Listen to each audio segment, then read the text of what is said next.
بسم الله الرحمن الرحيم। আসসালামু আলাইকুম। দেশ এবং প্রবাস থেকে যারা এই মুহূর্তে ভিডিওটি দেখছেন বা পরবর্তী সময়ে ভিডিওটি দেখবেন তাদের সবাইকে জানাই স্বাগত। দরবেশের হাট দারুল উলুম ইন্টারন্যাশনাল হিফজ মাদ্রাসার আয়োজনে আগামী 8ই সেপ্টেম্বর পবিত্র কোরআনুল কারিমের প্রতিযোগিতা অনুষ্ঠিত হবে এবং এই কোরআনুল কারিম যে প্রতিযোগিতার আয়োজন করেছে অত্র মাদ্রাসাটি, এখানে ফেনী জেলার যে সমস্ত কওমি মাদ্রাসাগুলো আছে, যে সমস্ত নুরানি মাদ্রাসাগুলো আছে, তাদের শিক্ষার্থীরা এই হিফজুল কোরআন এই প্রতিযোগিতায় অংশ নিতে পারবে এবং বিজয়ী প্রতিযোগিতার জন্য থাকছে আকর্ষণীয় পুরস্কার এবং নগদ অর্থ প্রদান করা হবে।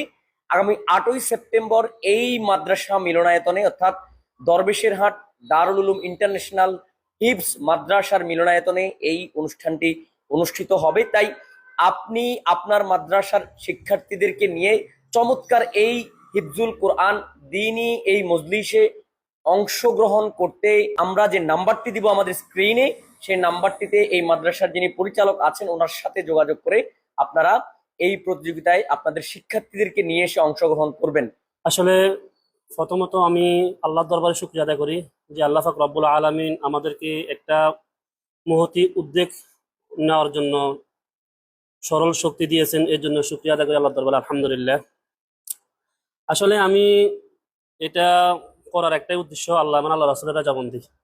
পাশাপাশি আমি নিয়ত করছি দেশ ও বিদেশে কোরআনের আলো ছড়িয়ে পড়ুক। আমাদের আয়োজনে রয়েছে প্রথম 5 পারা থাকবেন, 10 পারা থাকবেন, 20 পারা থাকবেন। তিনও গ্রুপের আমাদের 1, 2, 3, 1 নম্বর 2 নম্বর আপনার 3 নম্বর পর্যন্ত মেধার তালিকা বাছাই করা হবে। 1, 2, 3 তিনজনকে আমরা নগদ অর্থ প্রদান করব, পাশাপাশি আকর্ষণীয় গিফট আমরা প্রদান করব ইনশাআল্লাহ তাআলা। এখানে ইনশাআল্লাহ তাআলা সবার প্রতি আমি দৃষ্টি আকর্ষণ করব, এখানে কোনো স্বজনপ্রীতি থাকবে না, এখানে কোনো মানে এক অপরের প্রতি কোনো স্বজনপ্রীতি থাকবে না। এক কথায় এখানে নিরপেক্ষভাবে বিজ্ঞ বিচারক মন্ডলী যেটা রায় দিবেন, যেটাই বিজ্ঞ বিচারক মন্ডলী যেটাই বলবেন ওটার উপরে চূড়ান্ত সিদ্ধান্ত হবে ইনশাআল্লাহ তাআলা। ফেনী জেলাব্যাপী হিফজুল কোরআন প্রতিযোগিতা দারুল উলুম ইন্টারন্যাশনাল হিফজ মাদ্রাসা দরবেশের হাট। এই প্রতিযোগিতাটা সম্পূর্ণ ফেনী জেলার